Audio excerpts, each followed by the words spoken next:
Salut à tous et à toutes, c'est Pierrick, j'espère que vous allez bien. Est-ce que vous cherchez des outils vraiment cool pour pouvoir générer des images sans dépenser vos thunes? C'est le but de la vidéo, c'est que je vais vous montrer des alternatives à Midjourney que vous pouvez utiliser gratuitement et on va faire le tour d'horizon de cette liste et tester ça avec un prompt spécifique. Allez, je vous laisse vous installer confortablement et on va regarder comment booster votre créativité sans dépenser le moindre sou. Allez, let's go! Allez, on commence le tour du propriétaire avec getimg.ai. Donc franchement, c'est une IA qui a pas mal de possibilités. C'est un petit couteau suisse, donc qui vous permet certes de générer des images. Il y a pas mal de modèles qui vous permettent de générer les images. Donc ça, c'est plutôt intéressant. Et en plus de ça, vous avez de l'outpainting, vous avez de l'inpainting et vous pouvez créer votre propre modèle d'IA personnalisé.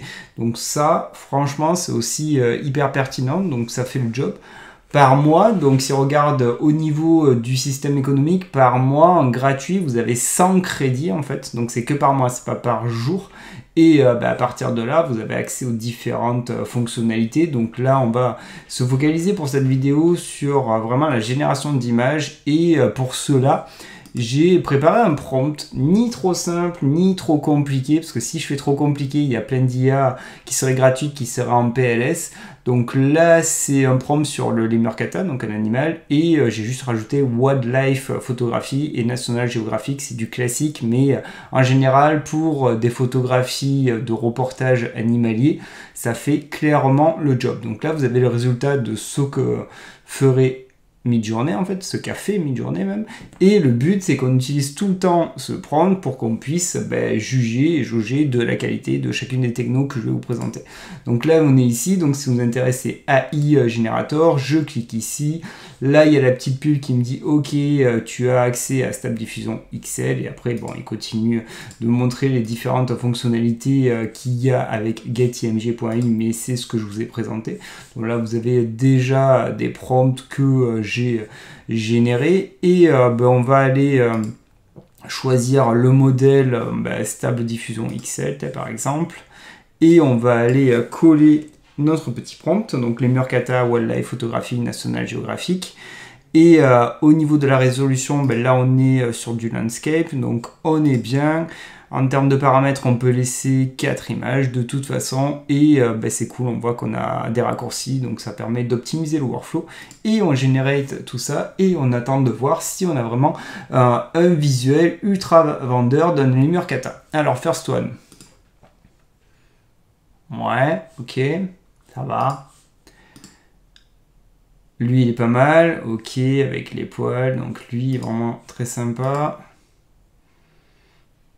Celui-là aussi, bien que le bras, franchement, je suis pas trop fan, mais pourquoi pas. Il y aurait des petits trucs à corriger, mais comme je vous dis, il y a l'inpainting dans cette techno, donc tout ce qui est les petites imperfections, c'est pas un souci. Et celle-là, ouais, celle-là, lui, il a pris cher. Donc là, il y aurait beaucoup d'inpainting à mettre en place pour pouvoir corriger. Et là, un gros problème de pattes. Et au niveau de la queue aussi qui commence au milieu du dos, donc lui il est vraiment chum.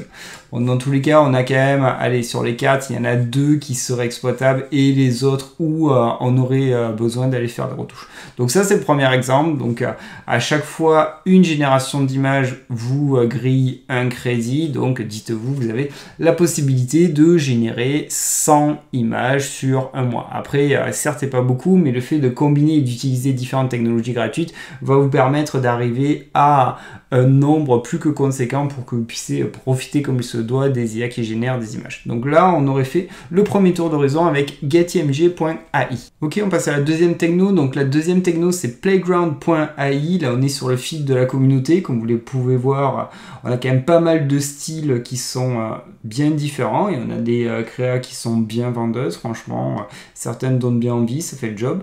Donc là, on peut filtrer, comme d'hab, comme dans la plupart des IA, quand vous êtes au survol, vous avez accès au prompt. Ça vous permettra de vous perfectionner dans le rendu prompt. Et nous, ce qui nous intéresse, c'est de créer. Donc on va dans Create. Là, j'ai déjà ma zone qui m'attend dans un format Landscape. Donc vous pouvez voir, le constater, je peux totalement personnaliser la largeur et la hauteur en fait. Et au niveau des éléments, on va aller number image, on peut laisser 4, on est plutôt pas mal. Et là, on a l'endroit pour générer le prompt. Donc, je vais le coller. Hop, toujours le même. Et on generate et on attend le résultat pour voir si on a vraiment le rendu photographique de l'animal, le lemur kata. Donc lui, cette techno, c'est pas le plus court. Il faudra attendre un petit moment avant qu'il génère les différents éléments. Donc je vous retrouve quand il aura fini. Bon, mais il est fini. On va regarder les résultats ensemble. À première vue, on a quand même des choses qui ressemblent à un lemur kata. Donc la première, ouais, ok, ça va, sympa. La seconde, ouais, moins fan. Les têtes, quand on regarde un petit peu les détails, quand même, on pourrait voir que c'est généré par une IA. Bon, là, il y a pas mal de problèmes anatomiques, quand même, au niveau de la queue, des pattes et tout. Donc, c'est con. Mais comme d'hab, n'oubliez pas qu'on a l'in-painting qui peut corriger. Et là, ouais, celle-là est cool. Avec la patte en premier plan, la notion de blur, celle-là est sympa. Donc à noter quand même que dans cette techno, vous avez ici d'ailleurs, c'est ce qu'il mentionne, comme pas mal d'IA, on a la possibilité d'aller lui dire les différentes technologies que l'on va utiliser en fait, donc en fonction des rendus que l'on veut, donc de la macro, il y en a plutôt pas mal hein, quand même en style, donc vous pouvez vraiment vous faire plaisir, ce qui vous permettra de simplifier les prompts en fait, quand vous avez vraiment une idée de rendu spécifique, donc franchement, c'est une bonne IA aussi, Playground.ai. Au niveau du système économique, si par exemple je me délog et qu'on va sur le site internet, au niveau du pricing, en gratos, vous avez 1000 images par jour, mais il y a une feinte en fait qui est assez importante à avoir assimilée. La feinte, elle est là. C'est qu'en gros, pendant les 50 premières images que vous allez générer sur un jour, c'est là où vous aurez les meilleures qualités et les détails, et après, la qualité va grandement baisser. Donc en gros, dites-vous que vous avez accès à 50 images de bonne qualité avec Playground.ai, ce qui est déjà pas mal, parce que 50 images par jour, déjà, ça fait le job, et comme je vous l'ai dit, aussi combiné avec d'autres IA, au final, vous aurez un gros résultat. Donc franchement, bonne IA avec pas mal de modèles prédéfinis et pas mal de réglages, et en général, vous aurez la possibilité de sortir pas mal de créas dans des thématiques diverses et variées. Allez, troisième techno, là on va aller sur clipdrop.co, donc ça utilise en fond Stable Diffusion, on le voit de suite. Il y a pas mal d'outils aussi dans cette IA, donc là ce qui nous intéresse comme d'hab c'est l'outil pour générer, c'est-à-dire ce qui est nouveau d'ailleurs, Diffusion Stable XL. Au niveau du système économique, de mémoire, il y aura un filigrane si on utilise justement Stable Diffusion XL. On aura la possibilité de générer 400 images par jour, mais à un endroit, il y aura un filigrane. Donc on va au niveau de l'outil, on va au niveau du champ, on colle le prompt, on peut aller dans les réglages spécifiques pour aller mettre un format landscape, pas la peine de mettre de négatif prompt, et on fait générer et on attend pour voir le résultat. Donc là, il fait la petite pub, manière de me dire ok, tu es sur une version gratuite, est-ce que tu veux passer à la version pro? Mais ça, on s'en fout, et je vous retrouve quand il a tout fini. Ok, il a fini, donc là on a le premier résultat, on a bien le filigrane qui est donc placé en bas à droite. Donc ouais, bon, il y a des petits bugs là, on comprend pas pourquoi. Si, ouais, est-ce que sa queue sera enroulée? Enfin, c'est louche quand même, elle peut pas aller ici, il y aurait des choses à retoucher. Ok, mais c'est pas mal quand même. Ça là est bien. Quoique, enfin, les détails du nez sont bien. Là, on dirait qu'il y a un genre de vieux effet à la Photoshop, donc on a moins la notion de poil à certains endroits, enfin surtout sur cette partie-là. Après, les yeux et le nez ont vraiment des choses intéressantes. Celle-là, ouais, enfin, bizarre. Ok, c'est pas ma préférée. Celle-là est cool. Celle-là est cool. On a toujours cette notion à un moment donné ici où il y a un genre de bruit qui a été ajouté, où on perd un peu des détails au niveau des poils, mais bon, c'est quelque chose qui peut être tellement facilement retouchable avec des IA ou même avec Photoshop.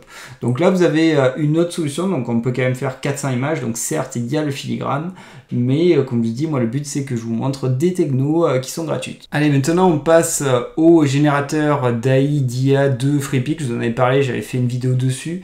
Donc en compte gratuit, de mémoire il y en a une dizaine. Moi j'ai encore mon compte premium qui va se terminer en septembre, donc je sais qu'avec un compte premium on peut en générer 120 par jour, ce qui est énorme, et je crois qu'en gratuit c'est une dizaine.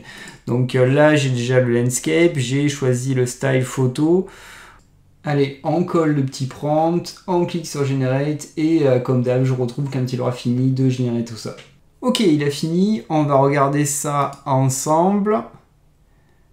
Elle est pas mal. Franchement, de tout ce qu'on a vu, pour le moment, j'aime bien. Enfin, en tout cas, dans les 4 vignettes, j'ai pas zoomé, mais j'aime bien déjà le rendu qu'ont les vignettes. Celle-là, la pose est trop bizarre, et même non, celle-là, elle est buggée en fait, il a trop trippé, il peut pas y avoir la queue qui part ici et le corps. C'est dommage parce que la partie supérieure était intéressante, mais quand on regardait aussi le nombre de doigts. Ok, bon, celle-là est claquée. Celle-là, elle sent bon. Ouais, celle-là est cool. Celle-là est vraiment bien. On pourrait se rapprocher de certains rendus de mid-journée. Pour le moment, là, c'est une de mes images préférées hors mid-journée parmi toutes celles qu'on a vues. Et celle-là, ouais, les teutés sont bizarres. Là, surtout du petit, elle fait un peu peur. Donc en gros, ouais, là on a vraiment quelque chose qui pourrait se rapprocher de la photographie, là à certains moments, à certains éléments, certains détails, mais celle de Freepik franchement, elle est plutôt assez véloce, assez convaincante, en plus lui qui se rapproche de ce qu'on a dans Firefly avec des réglages prédéfinis sur la partie gauche. Après le seul frein, comme je le dis de mémoire, c'est juste une dizaine de générations que vous pourrez faire sur un compte gratuit. Donc là voilà pour ce qu'est capable de faire notre ami l'AI de Freepik. Allez, on continue dans notre foulée. Là, je vous propose dreamlike.art. Donc, au niveau du système économique, en gratos, vous avez la possibilité d'avoir 24 crédits par jour. Ça fait 24 images. Vous pouvez utiliser justement ces images commercialement, donc professionnellement, ce qui est plutôt hyper intéressant. Donc, on va au niveau de Create. Là, vous avez la possibilité de choisir les différents modes que vous voulez. Et franchement, il y en a quand même quelques-uns. Donc, il n'y en a pas 50 000. On a du stop diffusion. Bon, on va prendre celui-là, le Kandinsky 2.1. Là, vous allez mettre le prompt que vous voulez. Au niveau des éléments, vous choisissez le nombre d'images, on va aller sur 4. Comme d'hab, on choisit le petit ratio. Donc là, 4 images quand même, ça me fait 8 crédits. Alors faites gaffe, hein. Du coup, ça veut dire qu'en fonction des 24 crédits que vous allez avoir par jour, vous ne pourrez pas générer 24 images. Donc aussi un raccourci, c'est plutôt pertinent. On clique et on attend le résultat. Et comme d'hab, je vous retrouve quand il aura généré tout ça.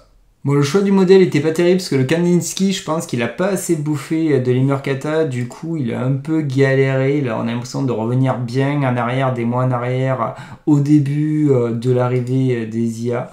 Donc il en a vu quelques-uns, mais on dirait que c'est des mash-up entre plusieurs animaux, il y a pas mal d'imperfections. Donc ça, c'est le modèle que j'ai choisi. De toute façon, il y a toujours des modèles qui sont plus adaptés que d'autres, c'est le but justement des modèles. Et du coup, je l'ai refait avec le modèle qui s'appelle Realism Engine 1, donc il m'en a foiré une. Là, j'ai que dalle, il a totalement foiré. C'est rare, hein, j'ai rarement vu ça dans des modèles d'IA. Et ensuite, les autres, au niveau, alors, il y a des imperfections, hein, mais quand même, au niveau des têtes et au niveau de certains éléments, on se retrouve avec quand même des rendus bien photographiques et ultra détaillés, même si là, au niveau, quand on connaît un peu de l'Immercata, au niveau du corps, il y aurait des choses à revoir. Là, on est pas mal, on commence à se rapprocher. Donc ouais, franchement, ce modèle-là, il fait vraiment photoréaliste aussi. Vraiment de beaux rendus. Et celui-là, ouais, c'est pas mal. Ok, bonne techno aussi. Donc en termes de moteur, donc on avait vu donc le Kandinsky. Bon, après j'aurais pas dû utiliser de toute façon vu des vignettes celui-là pour faire un rendu photo. En rendu photo, de toute manière, il n'y a que celui-là qui fait des rendus hyper réalistiques. Après les autres c'est plus pour des choses spécifiques. Quoique non, il y en a deux, ils en ont deux. Ils ont le Dreamlike Photoreal. Donc on peut le tester, comme ça on pourra comparer. Je sais pas s'il me reste assez de crédit pour aujourd'hui. Ouais, il me reste quand même au moins pour le faire une fois. Et vu que c'est rapide, je reste avec vous. Ouais, l'autre est mieux, j'ai l'impression. Donc c'était celui que j'ai utilisé avant. Ouais, celui d'avant est mieux. Là, on dirait un mash-up entre un animal et un Lemur Kata. Donc, bonne solution aussi, mais si vous voulez faire du réel, restez sur le Realism Engine 1.0. Donc là, c'était pour dreamlike.art qui vous dépannera, mais n'oubliez pas que vous avez accès qu'à 24 crédits par jour. Ok, on continue en beauté avec Ideogram. Donc Ideogram, c'est ce que j'ai montré dans ma dernière vidéo. Pour ceux qui ne le connaîtraient pas, c'est clairement l'IA qui a fait le buzz fin août. C'est à ce jour la seule IA qui est capable de gérer très bien les textes. D'ailleurs, il suffit de regarder les tendances faites par la communauté. Parfois, vous avez des jeux typographiques qui sont clairement à tomber, qui sont hyper pertinents. Donc elle a une avance de malade au niveau de la gestion des textes. Pas forcément sur les rendus photoréalistes, mais quitte à vous montrer des solutions gratuites, bon, on va tester de toute façon le même prompt classique. On peut aller regarder tous les mots-clés, on peut lui rajouter la partie photo et wildlife photographie. Bon, je l'ai mis directement dans le prompt et peut-être ça peut forcer à avoir un meilleur rendu de toute façon.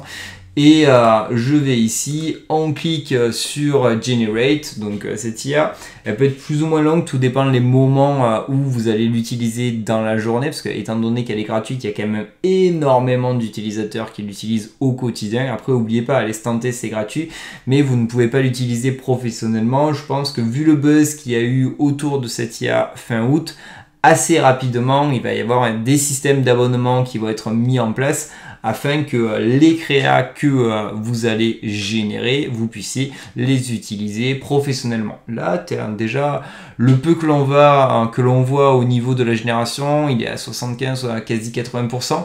On est plutôt pas mal, franchement, par rapport aux autres IA qu'on a testé. Donc, c'est pas la plus dégueulasse de ce que je vois dans les vignettes. Mais on va voir, le rendu n'est pas finalisé. Mais là, pour le moment, ça semble plutôt pas mal, je trouve. Mais tant qu'il n'a pas fini à 100%, de toute façon, on ne pourra pas juger de la pertinence et de la qualité de ce qu'il a mis en place. Bon, mais il a fini, on va regarder ça ensemble. Et le peu que je vois, j'ai envie de vous dire, je suis agréablement surpris du résultat. Parce que là, quand on regarde la texture des poils de la fourrure du Lemur Kata, on est vraiment plutôt très très bien. En tout cas, sur cette première image par rapport à d'autres qu'on a vues sur d'autres IA, je la trouve assez qualitative. Celle-là est pas mal aussi. Enfin, vraiment, la fourrure, les poils, il les gère très très bien cette IA. Celui-là, ouais, ça va, c'est pas la pire. On a vu pire quand même. Bon, il y a peut-être des défauts par-ci par-là, mais pourquoi pas. Et celle-là, ouais, la position est trop bizarre pour être pertinente. Dans tous les cas, comme je vous évoque, c'est pas l'IA qui sera la plus forte au niveau des rendus photoréalistes. Après, si vous faites des dessins, c'est plutôt pas mal. Mais sur les textes, vous pouvez avoir des rendus qui sont assez impressionnants. Vous pouvez avoir des aspirations qui seront très très fortes. Donc si vous n'avez pas vu ma dernière vidéo sur justement Ideogram, je vous invite à aller la voir. Vous risquez d'être bluffé. Je vous invite aussi à tester cette IA parce que vous allez voir, elle peut faire des dingueries sur des jeux typographiques ou même des visuels de t-shirt. Il y a pas mal de possibilités sur lesquelles cette IA est très très forte à ce jour par rapport à tous les autres concurrents que l'on aurait sur le marché des IA génératives d'images. Allez, avant-dernière techno, là on va faire un petit tour du côté d'Adobe avec Adobe Express, le concurrent à Canva. Adobe veut vraiment tuer Canva. D'ailleurs, dans cette vidéo, j'ai pas mis toutes les solutions. Vous avez la possibilité aussi de générer gratuitement dans Canva, dans Bing. Là, j'ai mis les solutions que je trouvais les plus intéressantes. Et là, j'ai mis Adobe Express parce que c'est tout nouveau. Ça vient d'être ajouté il y a quelques temps. Parce que, alors pas Adobe Express qui est nouveau, c'est le fait d'avoir intégré Firefly dans Adobe Express.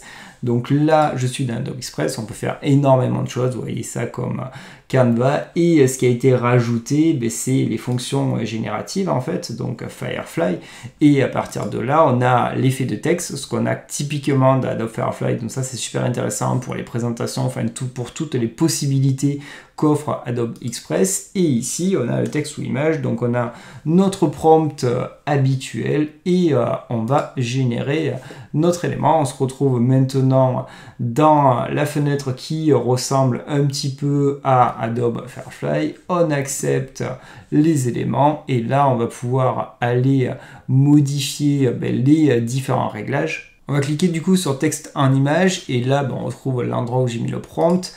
Là, on a la possibilité de dire le type de contenu, donc c'est exactement l'équivalent de Firefly. Donc on va mettre photo pardi et à partir de là, ça se remet à jour. Et ici, il est en train de calculer les autres résultats. Donc là, on est pas mal hein, avec du Firefly. Ça va. Bon, les têtes à chaque fois... Il y en a des IA qui ont du mal. Hein. Là, sur cette itération, j'aime vraiment pas la tête. Autant il y en a certaines qu'on a testé, où on était vraiment crédible. Là, on voit quand même que c'est du rendu qui a été généré par une IA. C'est dommage parce que avec celle-là, je pensais avoir un bon rendu parce que ça a été éduqué avec des images libres de droit et surtout avec Adobe Stock. Donc ça veut dire que sur Adobe Stock, il n'y a pas des 1000 et des 100 de photos de l'Emercata. Mais on a quelque chose qui se rapproche du résultat et c'est ultra ludique, c'est ultra user-friendly, ça demande aucune appétence. Donc voilà pour la solution Adobe. Et comme je dis, n'oubliez pas que dans Canva aussi, vous avez la possibilité, même si je ne le montre pas dans la vidéo, de générer des IA avec la technologie qu'a intégré Canva déjà depuis quelques mois. On termine en beauté avec mon préféré de la liste. Donc déjà, si vous êtes resté jusqu'ici, vous avez bien fait. C'est Leonardo.ai. Franchement, si je devrais m'abonner à une autre IA en plus de Midjourney, ça serait clairement celle-là d'ailleurs. Quand vous faites de la veille, c'est souvent celui qui revient en gros concurrent à Midjourney. Donc il y a une version gratuite. Vous avez accès à 150 tokens par jour en fait.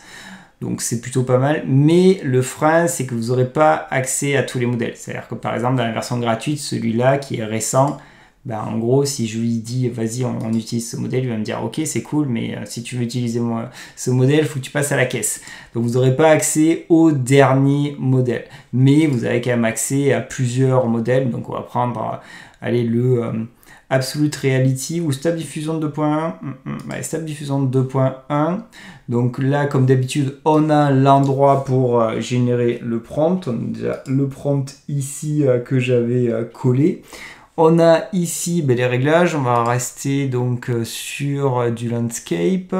Là, le nombre d'images. Alors faites gaffe, le nombre d'images va avoir un impact sur le nombre de tokens. Donc là, il me dit qu'avec 2 générations d'images, ça va me cramer 5 tokens. Donc si je mets 4 images, je suis déjà à 11 tokens. Et aussi, il y a un impact par rapport à la résolution. Si je prends 512, vous voyez bien que je redescends à 8 tokens. Donc en gros, les 150 tokens, vous pouvez très vite les cramer. Mais franchement, il a des résultats qui sont hyper bluffants. Enfin, j'aime beaucoup cette technologie. Et on va lancer tout ça, on va faire un petit generate et on va voir le résultat. Donc pareil, l'avantage de Leonardo, c'est qu'en général, lui, il n'est pas trop long et c'est celui qui se tire la bourre avec Midjourney. Les deux évoluent assez rapidement. Donc qu'est-ce qu'on a de beau? Sachant qu'on me dit c'est pas le modèle le plus puissant de Leonardo. Là, j'ai juste utilisé Stable Diffusion 2.1, leur modèle qui... sont puissants, qui permettent de faire du photoréaliste, ne sont pas dispo en gratuit. Donc là, il y a des trucs qui sont intéressants, c'est la fourrure. Les poils sont bien. On a moins cette notion de bruit que j'avais sur certaines IA, mais la tête est pas cool. Là, la tête est un peu mieux, mais le bras, il part en sky. Pareil, il y a de l'in-painting et de l'out-painting. Dans Leonardo, il y a énormément de possibilités, de fonctionnalités. Et si vous voulez un jour vous abonner à une IA, regardez bien entre Midjourney et Leonardo parce que les deux sont hyper intéressantes. Donc ouais, les rendus sont sympas, mais il y a des problèmes d'anatomie. Mais comme d'hab, de toute façon, comme je l'ai dit, on a l'in-painting. Et du coup, là, on aurait fait un tour d'horizon sur différentes possibilités de technologie. Mais... j'en reviens encore à mi-journée. C'est-à-dire que sur ce prompt-là, comme je vous ai dit, j'ai pas pris un prompt trop difficile parce que je savais que ça aurait été compliqué pour certaines IA. Et là, sur ce prompt-là où j'ai pas fait 50 000 itérations, hein, je l'ai lancé 2 fois et donc j'ai eu 8 résultats et dans les 8, j'en ai pris une, celle-là. On était quand même sur quelque chose qui de suite avait un impact. Donc certes, il peut y avoir des imperfections, mais ça serait facilement retouchable. Et là, en termes de détails, de poils, on est plutôt bien, c'est assez impactant. Donc on a vu en termes d'IA, si on récapitule, getimg.ai, on a fait un petit tour sur playground.ai, on a fait un petit tour sur clipdrop, on est allé ensuite sur l'IA de FreePic, ensuite on est allé sur dreamlike.art, on a utilisé Adobe Express avec Firefly et on termine, comme je dis, en beauté avec Leonardo. Donc là, avec toute cette liste-là, n'allez plus dire que vous n'avez plus la possibilité de générer des images gratuitement. Et encore, comme je vous ai dit, à l'oral, vous avez du Canva, vous avez du DALL-E qui est intégré dans Bing, vous avez encore d'autres solutions, donc il n'y a plus de frais maintenant. Vous n'êtes pas obligé de vous abonner à Midjourney ou à une autre IA pour générer des images. Certes, si vous voulez les utiliser professionnellement, vous allez être frustré parce que Midjourney et la version payante de Leonardo, par exemple, fait des dingueries, mais au moins ça vous permet de vous faire les dents et de faire des recherches pour vos différents projets. Donc maintenant, la balle est dans votre camp. Dites-moi dans les commentaires si vous les connaissiez toutes, en fait, s'il y en a que je vous ai fait découvrir. Dites-moi laquelle est votre préféré en dehors de Midjourney, parce que comme moi, vous savez, je suis un gros utilisateur de Midjourney, ça m'intéresse de savoir lesquels vous avez apprécié. Et si vous avez bien kiffé cette vidéo, comme d'hab, faites-moi exploser les likes. Si vous voulez pas louper toutes les prochaines vidéos, et là ça va vite arriver parce qu'à la rentrée, je pense qu'on va avoir beaucoup de news, vous cliquez sur la petite cloche des familles, comme ça vous êtes notifié. Et comme d'habitude, si vous voulez aider au développement de la chaîne, aider à la faire grossir, la balle est dans votre camp. Vous avez un petit bouton, vous abonnez et moi ça me fait super plaisir. Allez, profitez bien de votre journée, prenez bien soin de vous et moi je vous dis à bientôt pour de nouvelles aventures. Allez, salut, ciao, ciao!